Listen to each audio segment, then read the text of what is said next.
చెల్లించుటకు ఆయన బల్ల యొద్దకు చేరి వచ్చి ఉండగా ఆరాధనకు సహాయకరముగా దేవుని గ్రంథములో నుండి క్రొత్త నిబంధనలో ప్రకటన గ్రంథము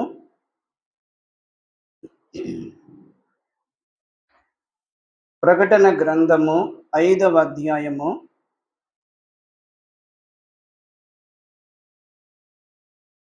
6వ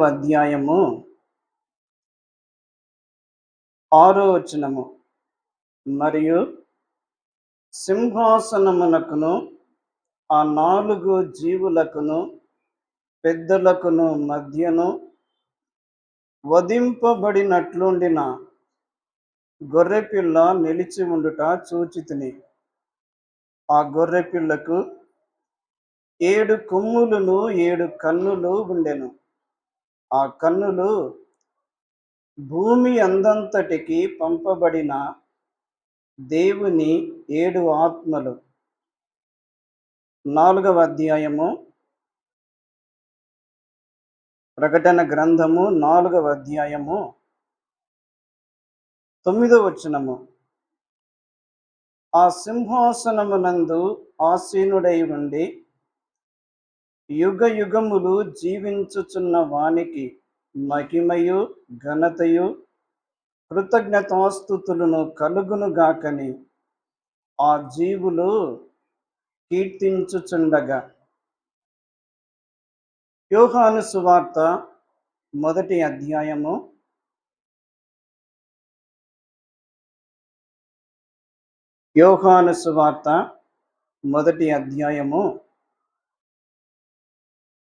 29వ వచనము.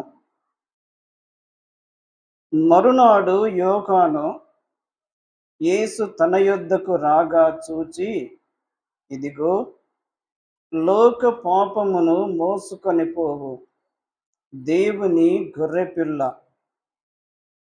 36వ వచనం. అతడు నడుచుచున్న యేసు వైపు చూచి, ఇదిగో దేవుని గొర్రెపిల్ల అని చెప్పెను. ప్రకటన గ్రంథము 5వ అధ్యాయము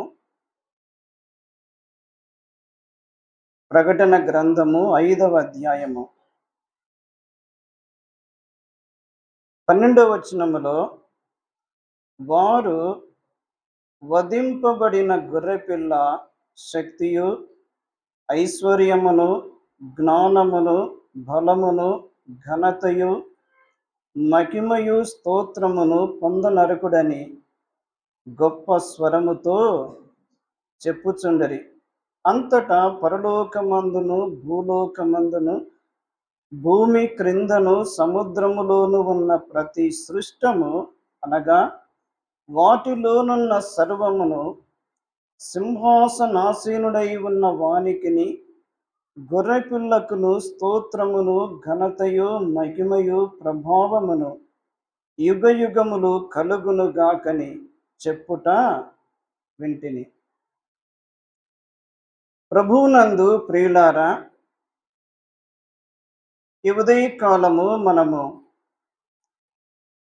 ఆ ప్రకటన గ్రంథము 5వ అధ్యాయములో నుండి 4వ అధ్యాయములో నుండి అలాగే యోహాను సువార్త 1వ అధ్యాయములో నుండి కొన్ని వచనాలు మనం చదువుకున్నాము.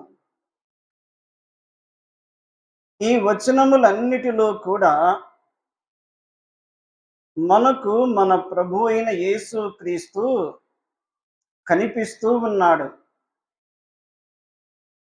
ఆయన ఎలా కనిపిస్తున్నాడు అంటే, గొర్రెపిల్ల అయిన క్రీస్తు. మనం చదువుకున్న వచనములన్నిటిలో కూడా ఆయన ఎలా కనిపిస్తున్నాడు? గొర్రెపిల్ల అయిన క్రీస్తు. ఒక 3 మాటలు జ్ఞాపకం చేసుకుంటే, ఒకటి ఆరాధించబడుచున్న గొర్రెపిల్ల. రెండవది వధించబడిన గొర్రెపిల్ల. మూడవది ఘనపరచబడుచున్న గొర్రెపిల్ల. ఆరాధించబడుచున్న గొర్రెపిల్ల అని ఎందుకన్నాను అంటే, ఆయన పరలోకములో ఉన్నప్పుడు ఆయన ఎంతో భీకరముగా ఉన్నాడు. ఆయన పరలోకములో ఉన్నప్పుడు ఎంతో గంభీరముగా ఉన్నాడు. ఆయన పరలోకములో ఆయన ఎలాగున్నాడు అంటే, ఆయనకు ఒక సింహాసనము ఉన్నది. ఆ సింహాసనం మీద ఆయన ఆసీనుడై ఉన్నాడు. ఆ సింహాసనము చుట్టూ సింహాసనములు ఉన్నవి. మాత్రమే కాకుండా అక్కడ 4 జీవులు ఉన్నవి. కోట్ల కొలది దూతలు ఉన్నారు. ఈ సింహాసనముల మధ్యలో, ఆ జీవులు ఉన్న వాటి మధ్యలో, కోట్ల కొలది దూతలు ఉన్న మధ్యలో మన ప్రభు అయిన యేసు క్రీస్తు ఆయన సింహాసనం మీద ఆసీనుడై ఉండి ఆయన ఘనపరచబడుతున్నాడు. ఆయన ఘనపరచబడుతున్నా లేక ఆరాధించబడుతున్న దేవుడు. ఏమిటి ఆ ఆరాధన అంటే, మనము 4వ అధ్యాయములో 5వ అధ్యాయములో మనము చదువుకున్నట్టు, ఆయన వర్తమాన భూత భవిష్యత్ కాలములో సర్వాధికారియునగు దేవుడుగా ఉన్నాడు. ఆయన పరిశుద్ధుడు పరిశుద్ధుడు పరిశుద్ధుడు అని మానక రాత్రింబగళ్ళు కీర్తించబడుతున్నాడు. ఆ 4 జీవులేమి, ఆ 24 పెద్దలేమి, వారు ఎలాగూ కీర్తిస్తున్నారు అంటే, నీవే మహిమ ఘనత ప్రభావములు పొందుటకు యోగ్యుడవు అంటున్నారు. అలాగైతే ప్రియులారా, మన ప్రభు అయిన యేసు క్రీస్తు ఆయన ఉన్న స్థలము కూడా అది పరిశుద్ధమైన స్థలము. ఆయన ఉన్న స్థలము కూడా మహిమ కలిగిన స్థలము. ఆయన ఉన్న స్థలము కూడా ప్రభావము కలిగిన స్థలము.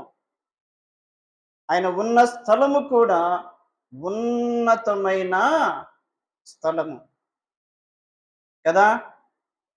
తిమోతి మొదటి పత్రిక 6వ అధ్యాయం 15, 16 వచనాల్లో, ఏ మనుష్యుడును సమీపింపరాని తేజస్సులో ఉన్నాడు. ఎలా ఉన్నాడు? రాజులకు రాజుగా, ప్రభువులకు ప్రభువుగా ఉన్నాడు కదా. ప్రకటన గ్రంథం 1వ అధ్యాయములో యోహాను ఆ యేసు క్రీస్తు ప్రభువు యొక్క దర్శనమును చూచి, ఆయన ఆ మనుష్య కుమారుని పోలిన ఆ ప్రభువుని పైనుండి క్రింది వరకు ఎంత చక్కగా వర్ణించాడు.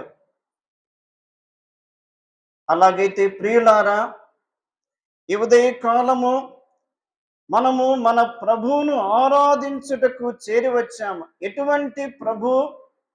మహిమ ఘనత ప్రభావములు పొందుటకు యోగ్యుడైన ప్రభు, సర్వాధికారి అయిన దేవుడు, సర్వ సృష్టికి నిర్మాణకుడైన దేవుడు, సార్వభౌమాధికారి అయిన దేవుడు, సమస్తమునకు అధికారిగా ఉన్న దేవుడు, అన్నిటికంటే ముందుగా ఉన్నవాడు, అందరికంటే ఉన్నతమైన స్థలములో ఉన్నవాడు. అట్టి ప్రభువును ఉదయకాలము ఆరాధించుటకు చేరి వచ్చి ఉండగా, మన ఆరాధన ఎలాగుండాలి? ఉన్నతముగా ఉండాలి. ఆ ప్రభువు యొక్క ఆయన మహిమను, ఆయన తేజస్సును, ఆయన ప్రభావమును, ఆయన ఘనతను, ఆయన కీర్తిని, ఆయన ఔన్నత్యమును మనము చక్కగా వర్ణించినప్పుడు ఆ ఆరాధన ఆయన ఎదుట ఉన్నతముగా ఉంటుంది. వారు అలాగున ప్రభువును ఆరాధిస్తూ వారు ఎంతో సంతోషిస్తూ ఉన్నారు. ఎంత గొప్ప దేవుడు, ఎంత ఘనమైన దేవుడు, ఆరాధించబడుతున్న దేవుడు. అయితే ప్రియులారా, మనము మన పాపపు స్థితిని బట్టి మనము ప్రభువును చేరుకోలేని స్థితిలో ఉన్నవారము. పాపములను బట్టి, అపరాధములను బట్టి నిత్య నరకాగ్నికి పాత్రులమై ఉన్నవారము. దేవుని ఉగ్రతకు పాత్రులమై ఉన్న మనలను ఆయన ప్రేమించాడు. ఆయన ప్రేమించి గలతీ 4:4 ప్రకారము కాలము సంపూర్ణమైనప్పుడు దేవుడు తన కుమారుని పంపెను. కాలము సంపూర్ణమైనప్పుడు తండ్రి నిర్ణయించిన కాలములో ఆ పరలోకములో ఆరాధించబడుతున్న ఆ అతి శ్రేష్ఠుడైన ఆరాధించబడుతున్న ఆ ఘనమైన ప్రభువు ఎలా వచ్చాడు? మానవుడుగా లోకములోనికి పంపబడెను కదా. ఎబ్రీ పత్రిక 10వ అధ్యాయము 3వ వచనం చూడండి. ఎబ్రీయులకు రాసిన పత్రిక 10వ అధ్యాయము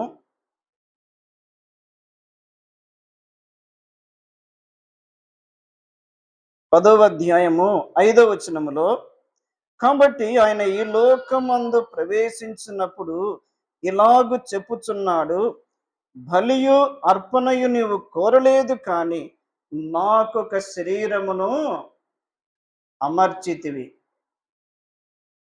పాత నిబంధన కాలములో పాప పరిహారము కొరకై మాటి మాటికి వారు దేవుని సన్నిధికి ప్రత్యక్షపు గుడారము యొద్దకు వారు బలులు తీసుకొని వచ్చి అర్పించి తాత్కాలికమైన శుద్ధిని పొందేవారు. కానీ సదాకాలము నిలిచే ఒక్క బలిగా మన ప్రభు అయిన యేసుక్రీస్తు ఆ మహిమను విడిచిపెట్టి మానవుడుగా లోకములోనికి పంపబడెను. లోకములోనికి పంపబడిన ఆ ప్రియ ప్రభు ఆయనకు ఒక శరీరము అమర్చబడి ఉన్నది. ఆ శరీరమే పాప శరీర ఆకారము. దేవుడే మానవుడుగా లోకానికి వచ్చెను. ఆకారమందు మనుష్యుడుగా కనబడి మనిషిని పోలికగా పుట్టి దాసుని స్వరూపము ధరించుకొని ఆయన ఈ లోకములో ఎంతో శ్రేష్ఠుడుగా జీవించెను. యోహాను సువార్త 1:29లో బాప్తీసమిచ్చి యోహాను ప్రభు అయిన యేసుక్రీస్తును చూస్తున్నప్పుడు, ఇదిగో లోక పాపమును మోసుకొని పోవు దేవుని గొర్రెపిల్ల. ఆయన గొర్రెపిల్లగా లోకములోనికి పంపబడెను. గొర్రెపిల్లలో మృదుత్వము ఉన్నది, సాధువు ఉన్నది, వినయము ఉన్నది, విధేయత ఉన్నది, తన్ను తానే సంపూర్ణముగా సమర్పించుకొనును.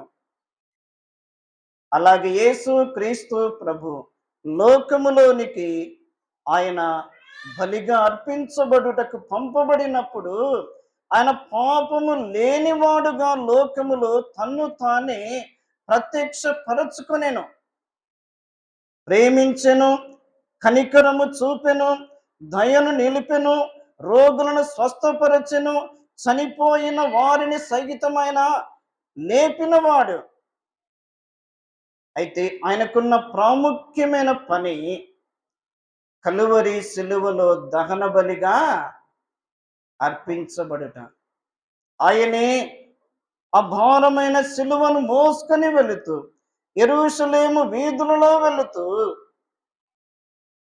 ఆ కపాలం అనబడిన స్థలములో ఇద్దరు నేరస్తుల మధ్యలో ఆయన సర్వలోక మానవాళి పాప పరిహారము కొరకై బలిగా అర్పించబడెను.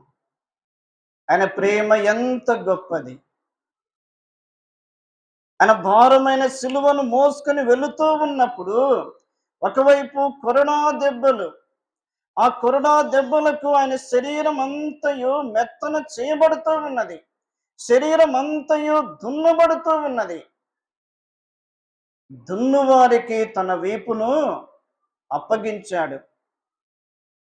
ముఖం మీద ఉమ్మివేయి వారికి తన ముఖమును అప్పగించుకున్నాడు. వెంట్రుకలు పెరికివేయి వారికి తన చెంపలను అప్పగించుకున్నాడు.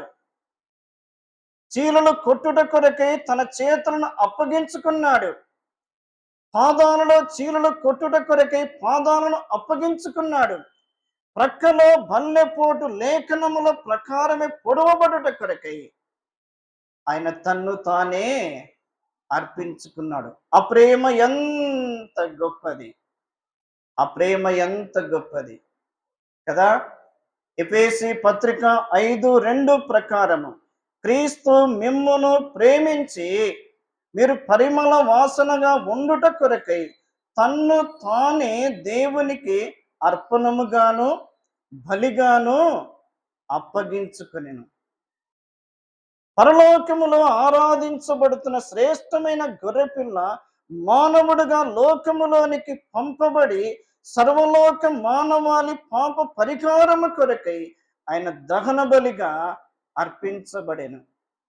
ఉదయ కాలం ప్రభువును ఆరాధించుటకు చేరివచ్చి ఉండగా ఆయన బలి, ఆయన మరణము, ఆయన పునరుత్థానము ఎంత శ్రేష్టమైనదో మనం జ్ఞాపకము చేసుకున్నటకు చేరివచ్చాం. ప్రాణం పెట్టిన ప్రభు, మరణించిన ప్రభు, సమాధి చేయబడిన ప్రభు, మృతులలో నుండి లేపబడిన ప్రభు ఆయన పరలోకానికి వెళ్ళెను. ప్రకటన గ్రంథము 5వ అధ్యాయం చూడండి.